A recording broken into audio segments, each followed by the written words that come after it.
ഇന്ന് ഗവർണറുടെ നയപ്രഖ്യാപന പ്രസംഗത്തിന്മേലുള്ള നന്ദി പ്രമേയ ചർച്ച ഇന്ന് നിയമസഭയിൽ ആരംഭിക്കുകയാണ്. നയപ്രഖ്യാപനത്തിൽ കേന്ദ്ര സർക്കാരിനെ വിമർശിക്കാത്ത സംസ്ഥാന സർക്കാർ നടപടി പ്രതിപക്ഷം ഉയർത്തും. 3 ദിവസം നീണ്ടുനിൽക്കുന്ന നന്ദി പ്രമേയ ചർച്ച മറ്റന്നാൾ അവസാനിക്കും. അതേസമയം 16ാം കേരള നിയമസഭയിലെ ഡെപ്യൂട്ടി സ്പീക്കർ തെരഞ്ഞെടുപ്പ് ഇന്ന് നടക്കും. വിവരങ്ങളുമായി കമലേഷ് കൂടി ചേരുന്നുണ്ട്. Kamalesh, good morning. Very good morning Avantika. Kamalesh, ഇന്ന് നന്ദിപ്രമേയ ചർച്ചയാണ് നിയമസഭയിൽ. വലിയ രീതിയിലുള്ള ആരോപണങ്ങളൊക്കെ കഴിഞ്ഞ നിയമസഭയെ തുടർന്ന് ഉയർന്നിരുന്നു. കഴിഞ്ഞ LDF സർക്കാർ 10 വർഷക്കാലം മുന്നോട്ട് വെച്ച വികസന പ്രവർത്തനങ്ങളൊന്നും അതിലൊന്നും ഒരു പരാമർശവും കഴിഞ്ഞ നിയമസഭയിൽ നമ്മൾ കണ്ടില്ല. അതിലൊക്കെ ഇന്ന് പ്രതിപക്ഷം ആരോപണം ഉന്നയിക്കാനിരിക്കുകയാണ്.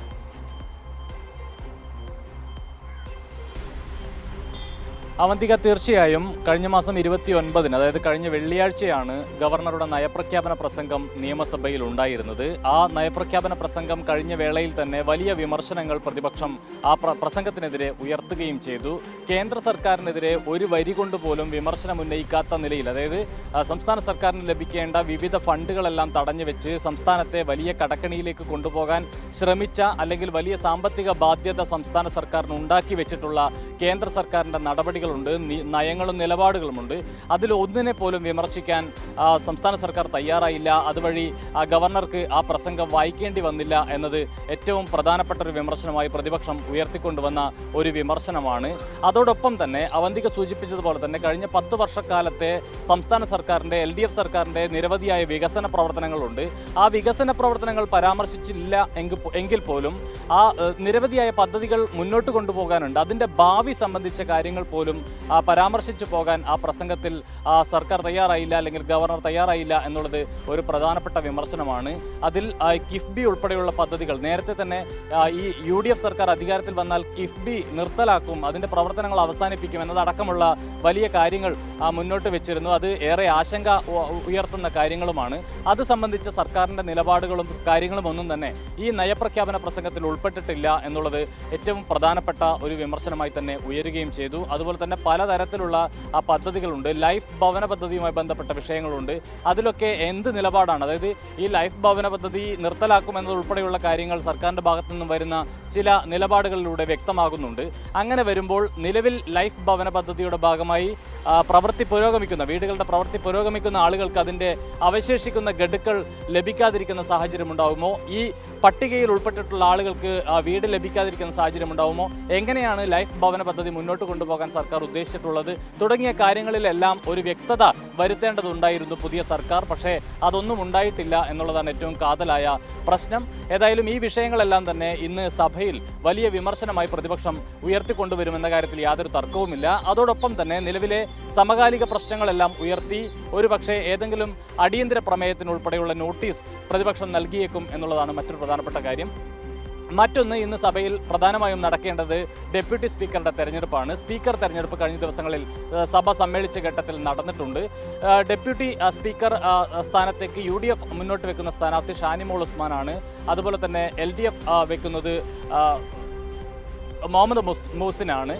പക്ഷേ അതിലൊരു പ്രധാനപ്പെട്ട കാര്യം, കഴിഞ്ഞ ഡെപ്യൂട്ടി തെരഞ്ഞെടുപ്പിൽ BJP സ്ഥാനാർത്ഥിയെ നിർത്തിയെങ്കിൽ പോലും, സ്പീക്കർ തെരഞ്ഞെടുപ്പിൽ സ്ഥാനാർത്ഥിയെ നിർത്തിയെങ്കിൽ പോലും ഈ ഡെപ്യൂട്ടി സ്പീക്കർ തെരഞ്ഞെടുപ്പിൽ BJP സ്ഥാനാർത്ഥിയെ നിർത്തുന്നില്ല എന്നതും ഏറ്റവും പ്രധാനപ്പെട്ട ഒരു കാര്യമാണ്. ഏതായാലും സഭ ഈ വിഷയങ്ങളെല്ലാം ഇന്ന് സഭയിൽ വരും. വലിയ ഒരു പ്രതിഷേധത്തിലേക്ക് LDF പോകും എന്നുള്ളത് ഒരു പ്രധാനപ്പെട്ട കാര്യമാണ്. മറ്റ് വിവിധ സംഘടനകൾ സഭയ്ക്ക് പുറത്തും വലിയ പ്രതിഷേധവുമായി, FSCTO ഉൾപ്പെടെയുള്ള സംഘടനകൾ, സർവീസ് സംഘടനകളെല്ലാം തന്നെ വലിയ പ്രതിഷേധവുമായി സഭയ്ക്ക് പുറത്തും ഇന്ന് എത്താനുള്ള സാഹചര്യമാണ്. അവർ അത്തരത്തിലുള്ള അറിയിപ്പാണ് ലഭിച്ചിട്ടുള്ളത്.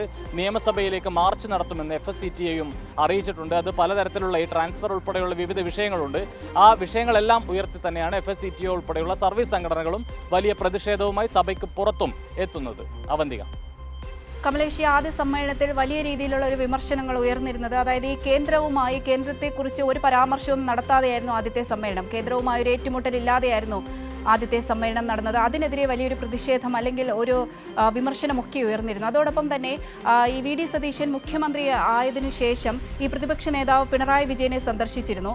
അപ്പോൾ അദ്ദേഹം പറഞ്ഞൊരു കാര്യമുണ്ടായിരുന്നു, കഴിഞ്ഞ LDF സർക്കാർ മുന്നോട്ട് വെച്ച വികസന പ്രവർത്തനങ്ങൾ, അതിനൊരു മുടക്കം കൂടാതെ തന്നെ വികസന പ്രവർത്തനങ്ങൾ അതേ രീതിയിൽ UDF സർക്കാർ മുന്നോട്ട് കൊണ്ടുപോകും, അതിനൊരു തടസ്സവും ഉണ്ടാകില്ല എന്ന് അദ്ദേഹം പറഞ്ഞിരുന്നു. എന്നാൽ അത്തരത്തിലൊരു കാഴ്ചയല്ല നമ്മൾ അന്ന് നിയമസഭയിൽ കണ്ടത്.